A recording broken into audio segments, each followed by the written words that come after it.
How you doing, guys? After a short hiatus, I have returned. And I thought I'd give you a little update on what I've been working on when it comes to the 1056 build.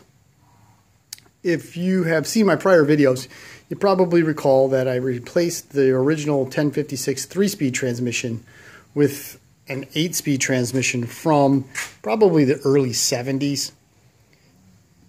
And to install the transmission, it's really easy. I mean, essentially the outer cases are about the same in dimension as the 3-speed transmission.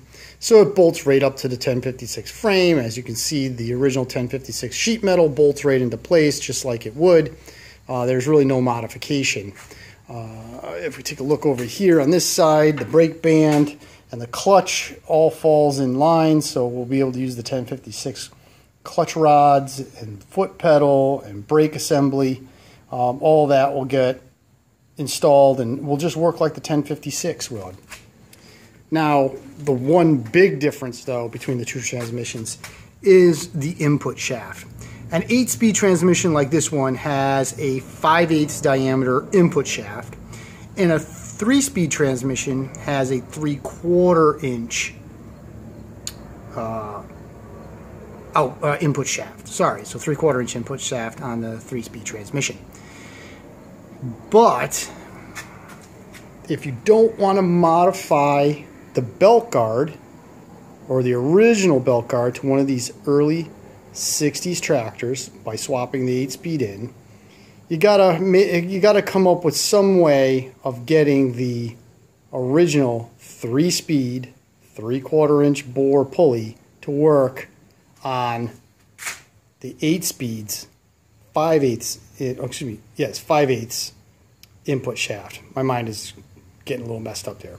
So I'm going to show you what I did in order to do that, because I don't want to modify the belt guard of the 1056. I want to run the original 1056 input pulley on the transmission and the original engine pulley of the 1056. So that way we run a stock 1056 belt under the stock 1056 belt guard. And here's how I did it. Number one, I got the original 3-speed transmission input pulley. And as you can see, it's a 3/4 inch bore, and it's been machined for a 3/16 Woodruff key. So that's basically the stock pulley.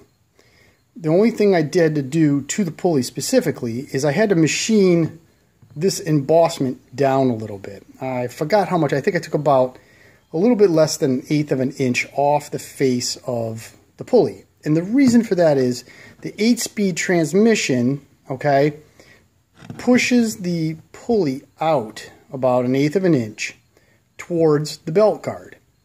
With that, this thing would have rubbed on the belt guard if I didn't make that slight modification.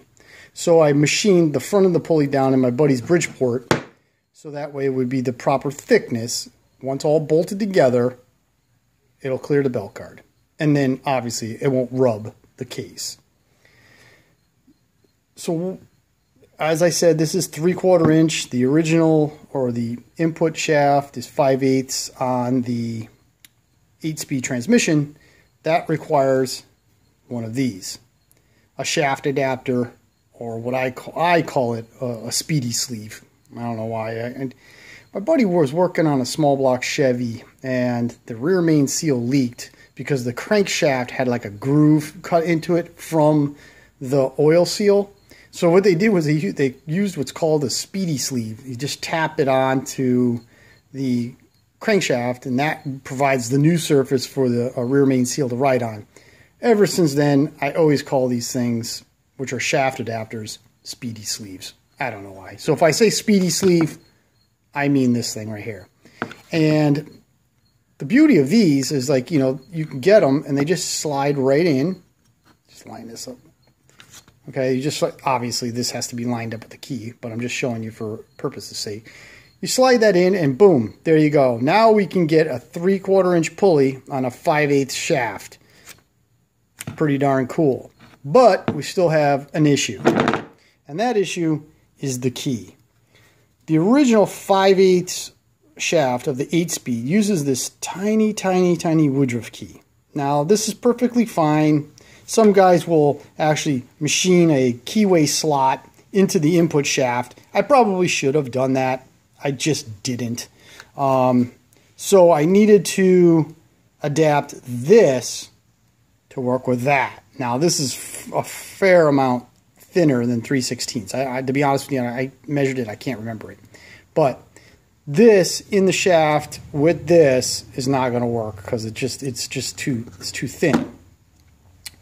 So what I did was it's just too thin. So what I did was I had to make a special key.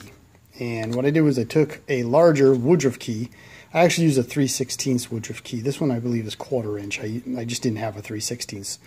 And I broke out my files and I made one of these. I made a 3/16 key with a Woodruff key bottom, the same size as that.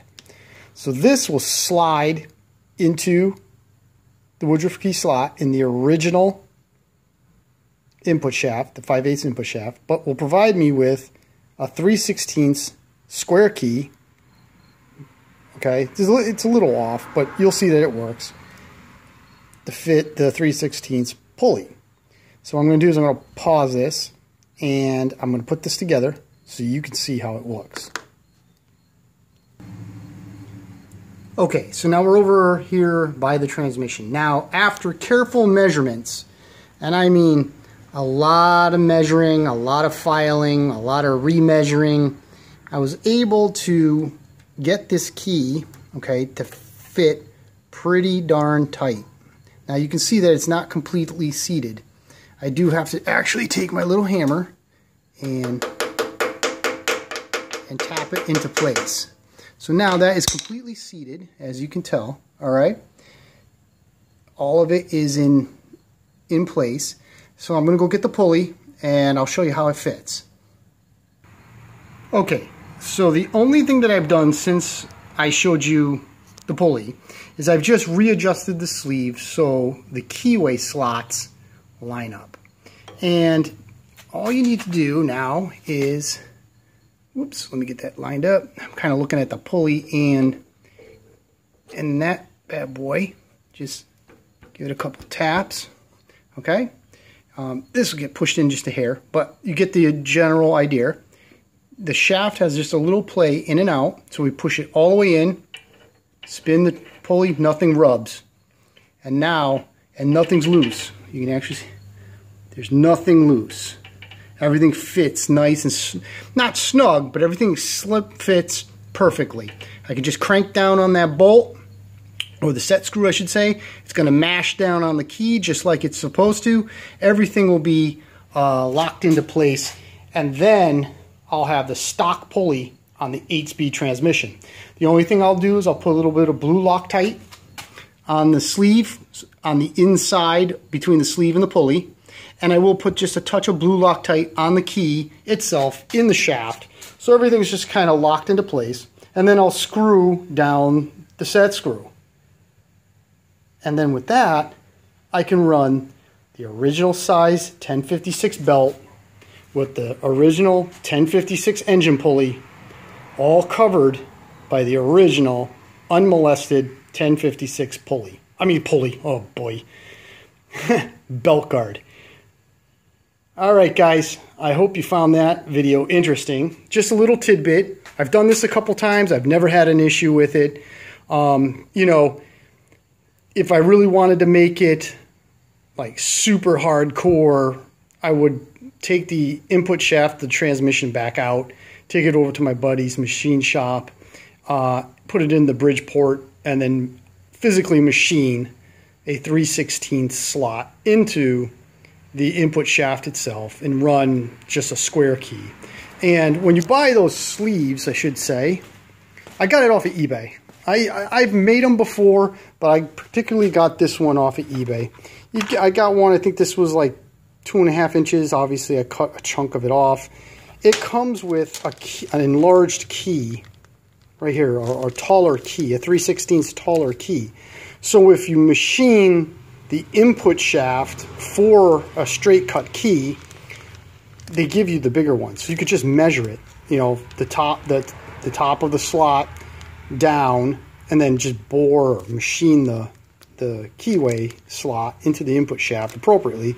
So this thing will drop into the shaft perfectly, and then the top of the pulley will actually, or the top of the keyway in the pulley will just fit perfectly on that key. So there's a couple of ways you could do it. You just have to, oh, and by the way, here's the original engine pulley to the 1056, which I'll be able to reuse. And everything will line up, and there will be no, you know, makeshifting or anything like that. It's just going to look nice and clean and original. All right, guys, I hope you found that interesting. Hopefully it'll help you. You know, it'll make you say, you know what, I'm gonna do this. You know, I want to swap an 8-speed into my earlier tractor. It just makes them a little better. All right.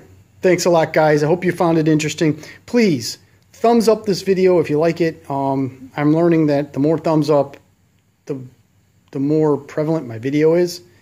So I really appreciate all your support. And if you haven't subscribed and you find little tractors, small engine projects interesting, please subscribe. Would love to have you on board. I love having the number of people I do on board. It's very much appreciated. Thanks a lot, guys. Have a good day.